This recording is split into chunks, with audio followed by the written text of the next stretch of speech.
မှာ PAL ရတယ် PL PL under ဒီမှာစတင်မယ်ဆိုဒီနေရာတစ်ချက် click ချတယ်မှာ click တစ်ချက်ချတယ် click တစ်ချက်ချနော်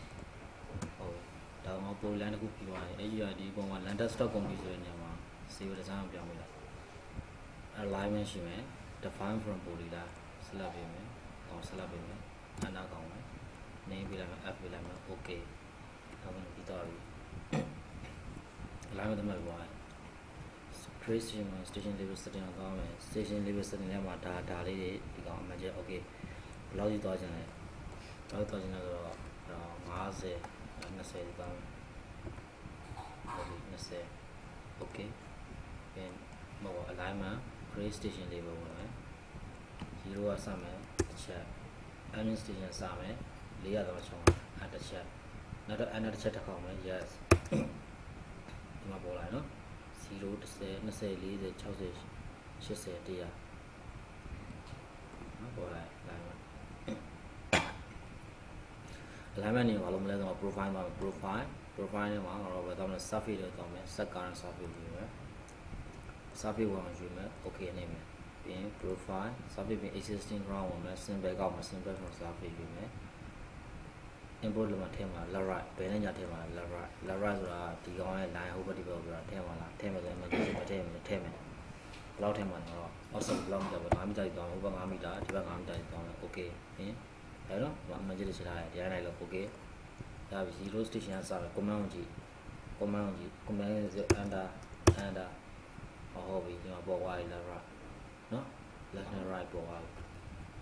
ဒါဆိုတော့ profile အပေါ် plan ဆွဲသွားပြီပြီးရင်ဟုတ်ပြီ surface existing ပြီးတော့ create profile မှာ create profile full profile မှာတော့ဒီမှာ vertical scale ကိုရေးဒီနောက်မှာကြည့်ဘယ်လောက်ထားမလဲ1000ထားမယ်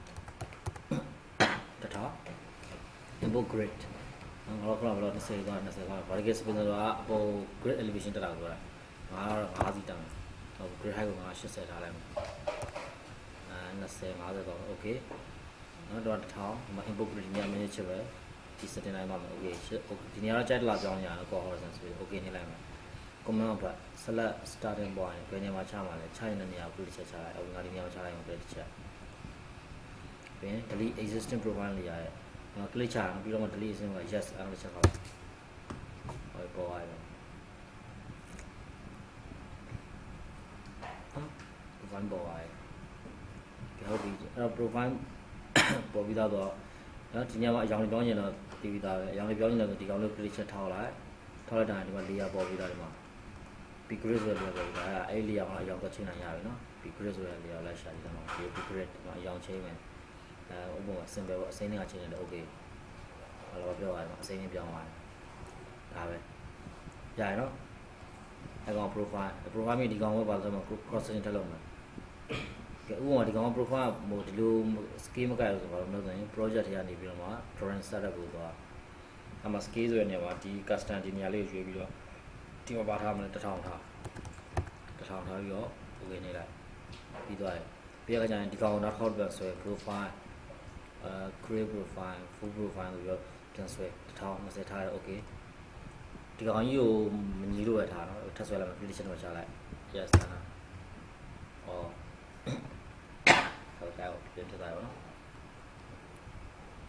ဟုတ်ပြီအဲ့ပြီးတော့ cross section သွားတော့ cross section ထဲမှာအတူတူပဲဆက်လုပ်မယ် surface တွေဝင်မယ် set current surface ကိုရွေးမယ် surface 1ကိုရွေးမယ် okay cross section existing ground symbol ကောက်မယ် surface symbol from surface ရွေးလိုက်ဟုတ်ပြီ left right ဆိုတာ cross section ပုံမှာပေါ်လာမှာဘယ်လောက်ထားမှာငါက30ပဲထားလိုက်မယ်30ဒီဘက်လည်း30ပဲထားလိုက်မယ်30နော်တကယ် increment က20ဒီဘက်တက်တော့20ဒီဘက်မှာလည်း20လည်း20ပဲထားတော့ကတ်ရရှင်နော်ဒီမှာ input ကိုဒီကအမှန်ကြီးချပေးမယ် input တို့ layer 8 cross section sample လို့ layer တော့ input အမှန်ကြီးချတာနော် okay 20 30 left right 30သွားတယ်နော် okay click နေလိုက်မယ် beginning station စတင်တဲ့ station ဘယ်လောက်လဲ0တဲ့ under ending station 0 under ဟုတ်ပြီပြီးသားရအောင် cross section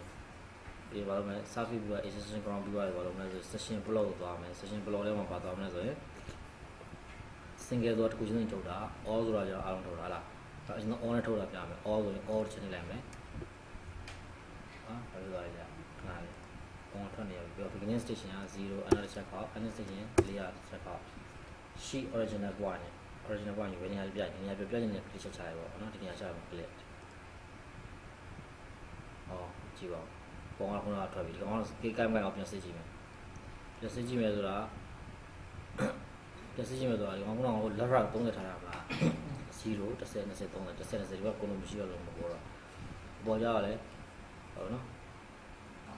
0 10 20 30 0 10 20ဒီလိုမှ30နော်ဟောပေါ်တယ်ဟုတ်ပြီဒါမှကြည့်လိုက်ပုံကကြည့်လို့ကောင်းတာဘာဖြစ်လဲစာလုံးနဲ့ကြည့်ရဖြစ်ဒါတော့ဘယ်ရုံးပြန်မလဲ star st ပေါ့ command ကိုကြည့်မယ် sk t ရယ်ပေါ့ဒါ st အမှဆက်ဟောတယ်ပေါကြတာခဏလေးစောင့်ပေါကြလာမှာဖိုက်ကောင်ပြန်ဖိုက်ကကို0မှကြည့်နေ0တက်ထက်ငယ်လာ0.3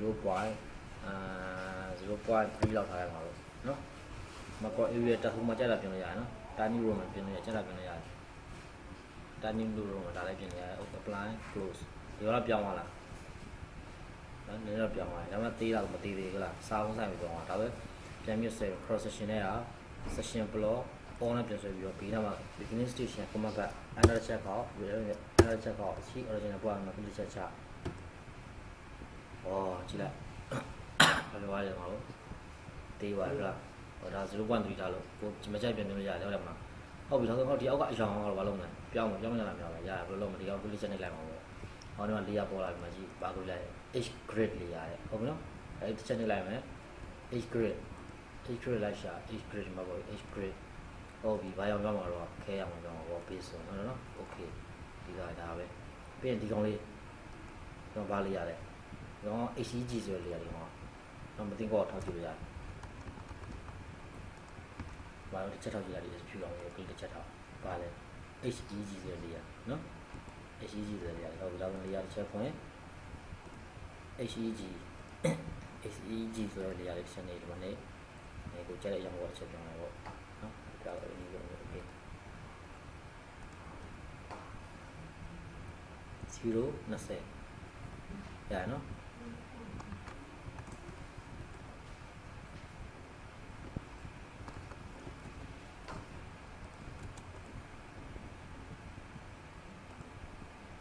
ဒီဘက်ဟာလူတွေဒီဘက်မလို့ဒီဘက်ကိုဆက်လက်ပေးပြီးတော့ဒီနေလိုက်တော့ခုဒီကောင်အောင်ဆေးကိုင်းမဲ့စစ်ကြည့်အောင်ဟုတ်ပြီဒီမှာ0မှာပြတာဘယ်လောက်30ပြတာ L under စဆွဲ kiss စစ်ကြည့်မဟုတ် click ချက်ချဒီဘက် direction ပြဘယ်လောက်ရချင်မလဲ30ပြတယ်30 under ကိုက်လားကိုက်တယ် okay အပေါ်တက်ကြည့်မယ်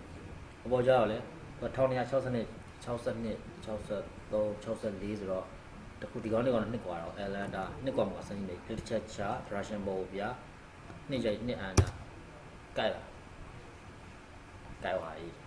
အဲ့လိုကလည်းဘာလို့ vertical scheme တော့ထောင်ထားတာလို့ပေါ့နော်ကျွန်တော် scheme တော့ပြင်ထားလို့ဘယ်တော့မှလည်း project ထဲက drawing set ထဲမှာဒီမှာ custom scheme တော့ထောင်ထားလို့ okay နော်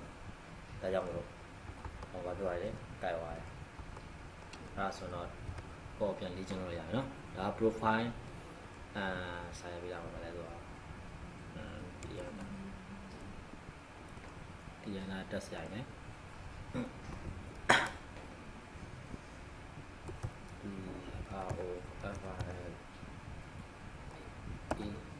profile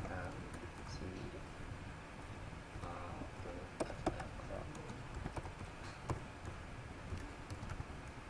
profile position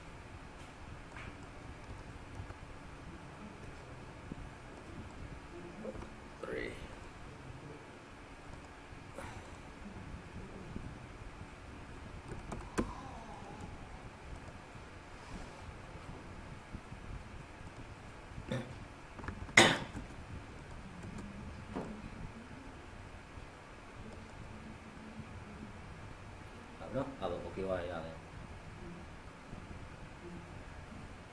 ကျေးဇူးတင်ပါတယ်